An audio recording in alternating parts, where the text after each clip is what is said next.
할렐루야, 성탄 전날입니다. 임마누엘 하실 우리 주님의 평화가 여러분의 삶과 온누리에 충만하시기를 진심으로 축복합니다. 오늘은 이사야 9장 2절로 7절의 말씀을 중심으로 해서 여호와의 열심히 이를 이루시리라 라고 하는 제목으로 함께 은혜를 나누고자 합니다. 오늘 우리에게 주시는 하나님의 말씀은 이사야 9장 2절로 7절의 말씀입니다. 흑암에 행하던 백성이 큰 빛을 보고 사망의 그늘질 땅에 거주하던 자에게 빛이 비치도다. 주께서 이 나라를 창성하게 하시며 그 즐거움을 더하게 하셨으므로 추수하는 즐거움과 탈취물을 나눌 때의 즐거움 같이 그들이 주 앞에서 즐거워하오니 이는 그들이 무겁게 먼 멍에와 그들의 어깨의 채찍과 그 압제자의 막대기를 주께서 꺾으시되 미디안의 날과 같이 하셨음이니이다.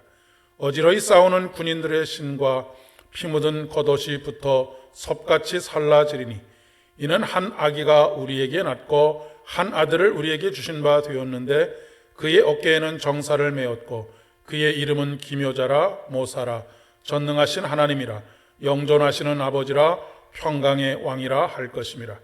그 정사와 평강의 더함이 무궁하며 또 다윗의 왕자와 그의 나라에 군림하여 그 나라를 굳게 세우고 지금 이후로 영원히 정의와 공의로 그것을 보존하실 것이라. 만군의 여호와의 열심히 이를 이루시리라. 아멘.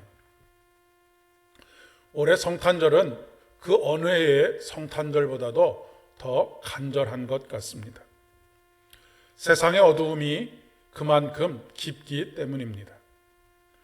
그러나 동이 트기 직전의 세상이 가장 어둡다라고 하는 말처럼 세상의 어두움이 깊다라고 하는 것은 그만큼 소망의 우리 주님이 가까이 계시다라고 하는 것을 생각하면서 다시 소망을 가져봅니다. 그만큼 성탄절이 우리에게 주는 의미가 더욱 선명하다라고 이야기할 수 있겠습니다. 이사야 8장은 절망적인 이스라엘의 상황을 이야기하는 것으로 끝맺고 있습니다. 헤매며 곤고하며 굶주리며 격분하며 자기의 왕과 하나님을 저주하며 위로 하늘을 쳐다보고 아래로 땅을 굽어보아도 환난과 흑암과 고통의 흑암뿐이며 그들이 심한 흑암 가운데로 쫓겨 들어가리라 라고 하는 말씀입니다. 이스라엘 민족이 직면하게 된 절망적인 상황입니다. 이렇게 끝난 8장에 이어지는 9장의 말씀은 그럼에도 불구하고로 시작하고 있습니다. 성경의 말씀 중에 가장 은혜로운 단어가 있다라고 한다면 그럼에도 불구하고가 아닌가 싶습니다. 우리의 죄악에도 불구하고 은혜를 베푸시는 하나님이시기 때문에 그렇습니다. 우리의 연약함에도 불구하고 우리를 도우시며 우리를 승리하게 하시는 하나님이시기 때문에 그렇습니다. 9장에서 이사야는 8장 말미에서 그들의 죄악으로 말미암아 이스라엘 민족이 겪고 있는 온갖 고난과 환난과 수치스러운 상황에도 불구하고 그럼에도 불구하고 새로운 세상이 펼쳐질 것을 예언하고 있습니다. 2절의 말씀입니다. 흑암에 행하던 백성이 큰 빛을 보고 사망의 그늘진 땅에 거주하던 빛이 비추도다. 주께서 이 나라를 창성하게 하시며 그 즐거움을 더하게 하셨으므로 추수하는 즐거움과 탈취물을 나눌 때의 즐거움 같이 그들이 주 앞에서 즐거워하노니입니다. 8장 말미의 절망스러운 상황과 9장 초반에 너무나 환하고 밝은 새로운 세상에 대한 예언은 전혀 서로 어울릴 것 같지 않은 대비를 이루고 있습니다. 그러면 그렇게 절망적인 상황에서 그럼에도 불구하고 이런 일들이 일어날 수 있는 이유가 무엇입니까? 그 원인과 이유에 대해서 6절에서 이렇게 예언합니다. 이는 한 아기가 우리에게 낳고 한 아들을 우리에게 주신 바 되었는데 그의 어깨에는 정사를 메었고 그의 이름은 기묘자라 모사라 전능하신 하나님이라 영존하시는 아버지라 평강의 왕이라 할 것임이라 라고 예언하고 있습니다. 그의 어깨에는 정사를 메었고입니다. 온 세상을 통치하시고 다스리시는 하나님의 권세입니다. 왕 중의 왕으로 이 땅에 임하셔서 세상의 모든 군왕들이 그 앞에 무릎을 꿇지 않을 수 없는 전능하신 하나님이 오신다라고 하는 말씀입니다. 기묘자란 기사와 이적을 행하시는 전능자입니다. 모사라고 하는 것은 인간의 지혜로 따를 수 없는 지혜와 도우심을 의미합니다. 영어로는 원더풀 카운셀러입니다. 놀라운 상담자인 것이지요. 전능하신 아버지, 영존하시는 아버지, 평강의 왕입니다.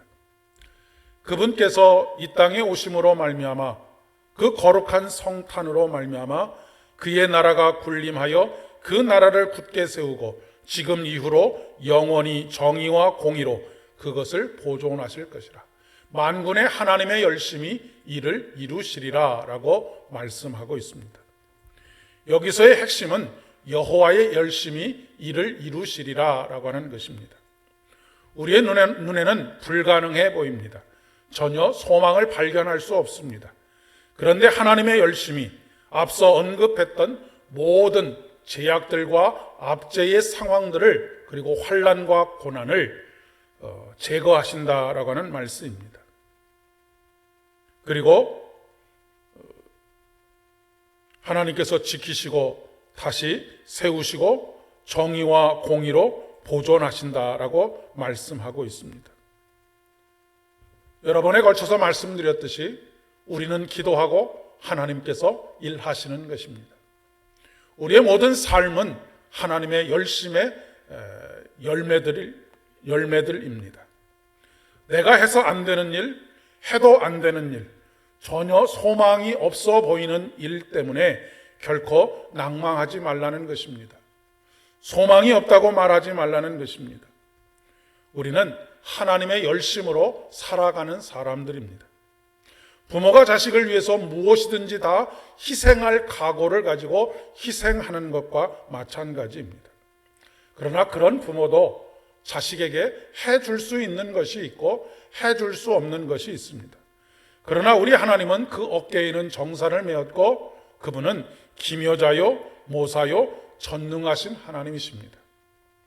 바로 우리 주님이 임하시는 성탄절이 내일입니다.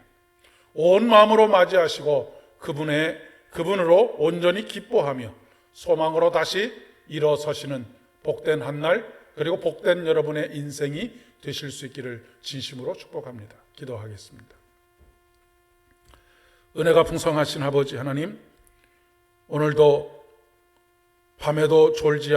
낮에도 졸지 아니하시고 밤에도 주무시지 아니하시는 하나님의 열심이 오늘 우리에게 생명이 있는 날들로 허락하고 열매 맺게 하시는 줄을 믿습니다.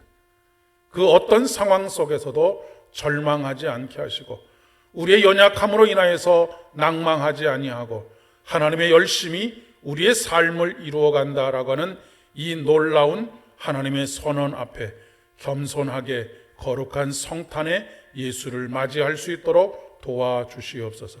예수님의 이름으로 기도드립니다. 아멘. 거룩한 성탄을 맞이하는 아름다운 날 맞이하실 수 있기를 바랍니다.